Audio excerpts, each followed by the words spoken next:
ଗୋଟିଏ ବିଲେଇ ପିଲା ବି ତା ବଗିଚା ଭିତରକୁ ପଶିବାଟା ବହୁତ କଷ୍ଟକର ହୋଇପଡ଼ୁଥାଏ।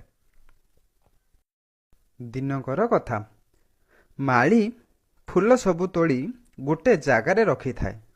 କିନ୍ତୁ ପବନ ବହିବାରୁ କିଛି ଫୁଲ ଉଡ଼ି ଉଡ଼ି ଯାଇ କଣ୍ଟା ଗଛ ଉପରେ ପଡ଼ିଗଲା, ଯାହାଦ୍ୱାରା କିଛି ଫୁଲ ସେହି କଣ୍ଟା ଗଛର କଣ୍ଟା ଦ୍ୱାରା ଚିରି ହୋଇଗଲା।